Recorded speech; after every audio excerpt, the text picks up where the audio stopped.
दोस्तों, पति और पत्नी के बीच काफी ज्यादा डिस्प्यूट देखने को मिलते हैं।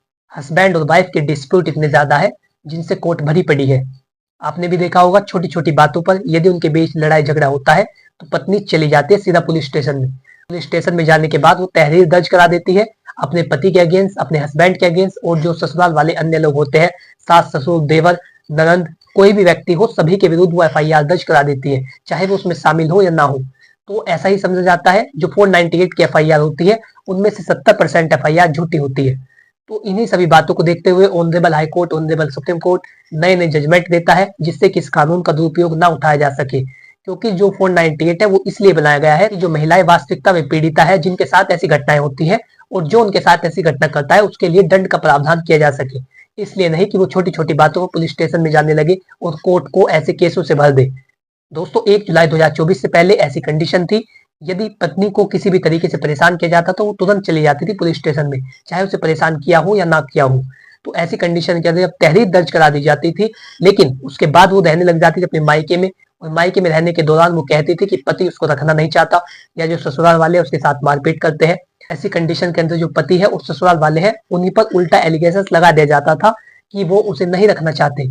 लेकिन 1 जुलाई 2024 से नया कानून लागू होने वाला है, जो 3 क्रिमिनल लॉ है, जो बड़े कानून है, आईपीसी, सीआरपीसी, एविडेंस एक्ट, उन तीनों को बदल दिया गया है। आज इस वीडियो में मैं आपको बताने वाला हूं कि ऐसी पत्नी ससुराल में रहने का अधिकार खो देती है। आप उसे ससुराल में रखने से मना कर सकते हैं यदि आप इस कानून को जानते हैं। मैं आशा करता हूं कि जानकारी आपको अच्छी लगेगी, और आपसे अनुरोध है कि यदि आप चैनल पर पहली बार आए हैं तो आज ही चैनल को सब्सक्राइब कर ले, ताकि किसी प्रकार की लीगल नॉलेज, कानूनी जानकारी, विधिक परामर्श और आपके अधिकार आप तक पहुंच सके। चलिए बिना किसी देरी के वीडियो शुरू करते हैं। नमस्कार दोस्तों, मैं स्मित कुमार आप सभी का हमारे यूट्यूब चैनल में स्वागत करता हूं। दोस्तों, यदि आपके बीच किसी भी बात को लेकर के डिस्प्यूट होता है, हस्बैंड और वाइफ के बीच किसी बात को लेकर के डिस्प्यूट होता है, तो उसका बेहतर तरीका है कि आप लोग बैठ कर के बातचीत करें। अगर हो सकता हो तो लड़की के परिवार वालों को भी बुलाए, अपने परिवार वालों को बिठा करके बात करें, ताकि उस बात का समाधान निकल सके। यदि आप छोटी छोटी बातों पर पुलिस स्टेशन में जाएंगे तो ऐसे कुछ नहीं होगा, क्योंकि केस काफी लंबे समय तक चलते हैं। कोर्ट भी चाहती है कि इनका घर बच जाए। कोर्ट इसीलिए आपको लंबी तारीखें देती है, ताकि आपका ऐसा विचार बने कि आप साथ में रह सके।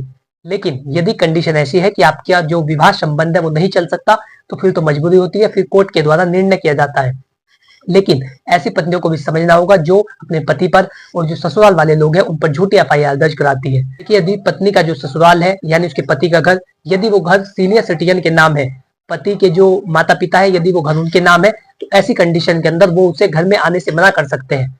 यदि वो उनको परेशान करती है, उनको प्रताड़ित करती है, तो वो सीनियर सिटीजन एक्ट के मुताबिक एक एप्लीकेशन लगा सकते हैं डीएम साहब के पास।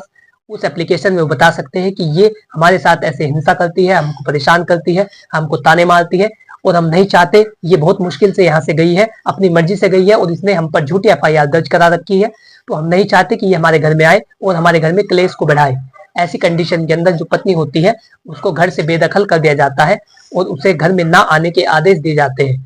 दोस्तों, दूसरा हो सकता है यदि वो घर लड़के की माता के नाम है, यानी जो पति है, जो उस बहू की सास लगती है, यदि वो घर उसके नाम है, ऐसी कंडीशन के अंदर वो डोमेस्टिक वायलेंस एक्ट के अंतर्गत एप्लीकेशन दे सकती है। क्योंकि मैं आपको बता दूं कि जो घरेलू हिंसा अधिनियम है वो प्रत्येक महिला के लिए है, चाहे वो बहू हो, सास हो, कोई भी महिला हो। यदि उसको घर में रहने के दौरान परेशान किया जाता है, घरेलू संबंधों के अंतर्गत उसको किसी भी तरीके से परेशान या प्रताड़ित किया जाता है, तो वो डोमेस्टिक वायलेंस एक्ट के अंतर्गत एप्लीकेशन दे सकती है। तो यदि ऐसी कंडीशन होती है, बहू के द्वारा सास को परेशान किया जाता है, तो वो डोमेस्टिक वायलेंस एक्ट के अंतर्गत एप्लीकेशन दे सकती है कि मैं नहीं चाहती कि हमारे घर में आए, इसने हमें परेशान करके रख रखा है, ये हमें इतने ज्यादा परेशान करती है, इतने ज्यादा क्रुएल्टी करती है हमारे साथ। ये सभी बातें आप एप्लीकेशन में लिखवा सकती है, जिसके बाद भी बहू को घर में आने से रोक दिया जाएगा। दोस्तों, ये तो हो गई बात यदि माता और पिता के नाम है। यदि घर स्वयं पति के नाम हो तो ऐसी कंडीशन के अंदर क्या होगा? तो यदि घर पति के नाम है तो ऐसी स्थिति के अंदर भी वो अपनी पत्नी को घर में आने के लिए मना कर सकता है।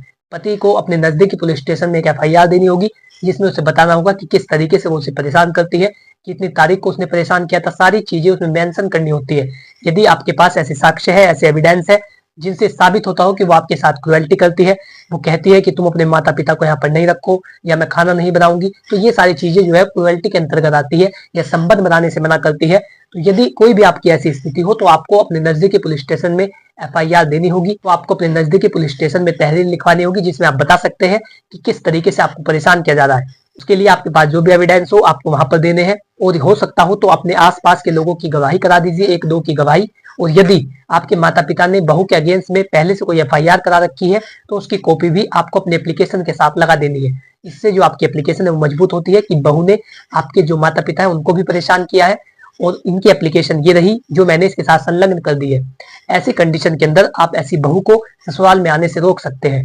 आशा करता हूँ कि जानकारी आपको अच्छी लगी होगी और आपसे अनुरोध है कि यदि आपको वीडियो अच्छा लगा है तो आज ही चैनल को सब्सक्राइब कर ले ताकि इसी प्रकार की लीगल नॉलेज, कानूनी जानकारी, विधिक परामर्श और आपके अधिकार आप तक पहुंच सके।